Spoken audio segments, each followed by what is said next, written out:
Alors oui, je sais, ça fait après des mois où il n'y a rien, là je vous surcharge de vidéos, mais bon, c'est pour que chaque chose soit à sa place. Puisque j'en ai des fois beaucoup qui me demandent, donc oui, je lance la réouverture des consultations pour le mois de mai ouvertes. Voilà. Après, pour vous expliquer comment je gère les choses maintenant, si vous regardez les dernières vidéos, vous allez vous en rendre compte, j'ai des ressentis que je n'avais pas avant. Alors, comment ça se passe concrètement, du coup, maintenant, une consultation avec moi? Je pense déjà vous prévenir que ça reste pour moi important. Si vous me consultez pour savoir uniquement si Robert va revenir dans votre vie, je ne suis pas sûr que ça soit le bon message. Moi, je fais une séance unique qui dure à peu près 1h30. Pour moi, l'importance de la visio est primordiale. Pourquoi? Parce qu'en fait, sur la visio, déjà, on se voit, on se rend compte. Je trouve qu'il y a beaucoup plus de choses. Moi, je ressens beaucoup plus de choses, en tout cas, d'avoir un interlocuteur en face. Donc vous me retrouvez dans la cuisine, mais moi, je vous découvre tout court. Et je me suis rendu compte que c'était vraiment l'importance, qu'on s'en fout d'avoir des milliers d'abonnés. En fait, l'importance, c'est d'avoir une communauté, des gens, pour moi en tout cas, qui me ressemblent. J'ai toujours des sacrés messages à recevoir aussi dans vos consultations à vous, donc ça, c'est hyper impressionnant. En fait, je démarre la consultation, vous êtes en face de moi, et je vais d'abord écouter en premier lieu ce que je ressens. Des fois, j'ai des images ou des mots ou des phrases qui vont me venir avant la consultation. Parfois, c'est au début avec vous. Et après, je me laisse vachement guider. Moi, mon but d'abord, c'est de faire des tirages après, sans que vous m'ayez encore posé de questions, que vous m'ayez trop dit, de manière à ce que je ne sois pas aiguillé sur quoi que ce soit. Et le but, c'est qu'on soit ouvert, vous et moi, aux messages à recevoir. Souvent, de toute manière, si vous avez des interrogations ou des blocages, ils vont ressortir dans les premiers tirages. Et après, voilà, mon rôle, ça va être de voir avec vous, justement, qu'est-ce qui bloque encore dans votre vie actuellement, quels sont les éléments qui n'ont pas encore été digérés, ou vous avez besoin de travailler dessus. Après, quand j'entends parfois que ça soit oui, mais ça, j'ai déjà travaillé dessus. Par exemple, l'enfant intérieur. Oui, mais là, l'enfant intérieur, j'ai déjà travaillé. Il faut savoir que ce n'est pas parce que vous avez fait une reconnexion, par exemple, une fois avec votre enfant intérieur, que vous êtes au clair avec lui et que, par exemple, vous n'aurez plus à travailler avec lui toute votre vie. Ça marche par forme de cycle.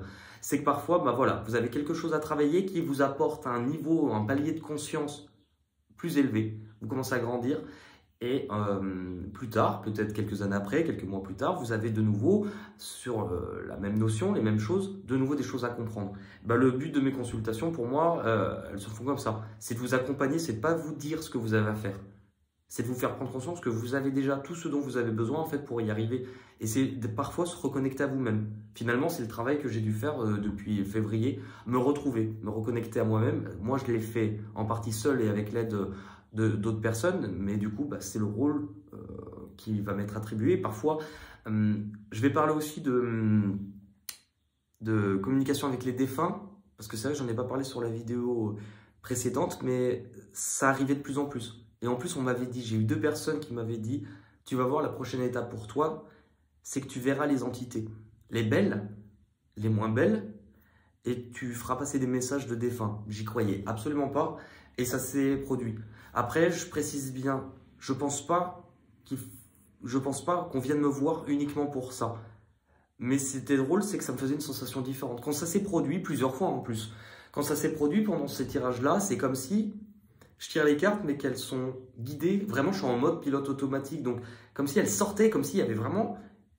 On me mettait la main sur l'épaule, je sens une espèce de bienveillance et qu'on me donne, soit sous forme d'image, encore une fois, sous forme de mots, sous forme de... Des fois, j'ai un mot, mais vraiment, dans ma tête, j'ai l'impression d'avoir un mot qui arrive. Paf! Ça, je ne l'avais jamais eu avant. Les images, les sons, les ressentis. Et je vais vous dire ce que je ressens des fois. J'ai eu à faire passer des messages, mais c'était...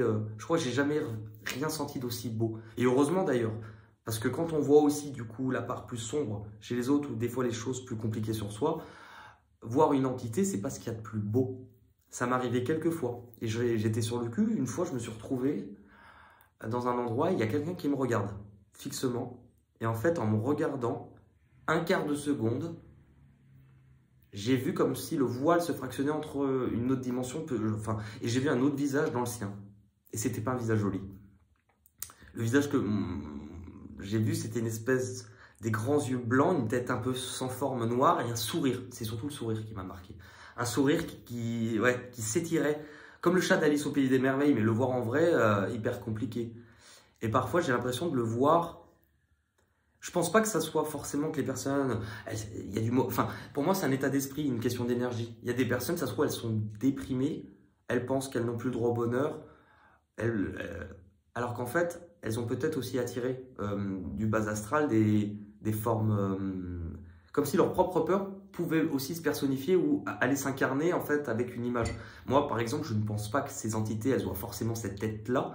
C'est comme ça qu'elles se présentent à moi. Pourquoi? Parce qu'elles passent par le biais de mon inconscient, de comment je pourrais les percevoir, comment je les ai imaginées, soit par rapport j'allais dire aux traditions, au folklore, aux images qu'on en fait dans les films, et je pense que c'est comme ça qu'on les perçoit tout simplement. Voilà, moi, mon rôle, c'est d'essayer de voir avec vous quels sont les blocages avec vous. De toute manière, j'arrive toujours à un moment du chemin qui est assez important. Ce qui est fou, c'est que ça m'arrive parfois forcément d'avoir eu à décaler des séances et tout ça. Et en fait, quand je décale une séance, ce qui est drôle, c'est que les personnes qui vont se retrouver sur les mêmes jours ou les mêmes semaines, vous avez un chapitre commun. Vous avez vos messages individuels à recevoir, mais vous avez un chapitre commun qui vous lie tous, comme si c'est bien une question d'énergie. Il y a des choses qu'on a à comprendre en fait tous en même temps et que ça ressort. Donc c'est quand même assez fou. Et en tout cas, quand je le fais, plus je me sens à ma place et plus je me dis que c'est ça. Parce que je me suis beaucoup intéressé à plein d'autres choses, mais je ne peux pas toujours raconter en une fois. On va faire durer le plaisir. Mais je crois vraiment qu'actuellement, on nous prépare à des choses, on nous prépare à une suite. On nous prépare à une suite, on nous dit de entre guillemets, choisir notre camp, de s'accepter tel que l'on aime et de rester dans l'amour. Je crois que c'est le message qui ressort à chaque fois, rester dans l'amour. Et qu'il ne faut pas avoir peur en fait de ce qui va arriver. Il ne faut pas avoir peur de ce qui va arriver parce qu'on ne contrôle pas ces choses-là.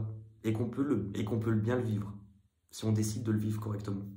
Enfin bon, voilà, c'était la dernière vidéo pour cette semaine. Oh, de toute manière, vous en avez 13, 14, enfin celle-ci, c'est pas vraiment une vidéo, mais voilà. Prenez soin de vous, je vous embrasse, et je vous dis à très vite. Allez, salut!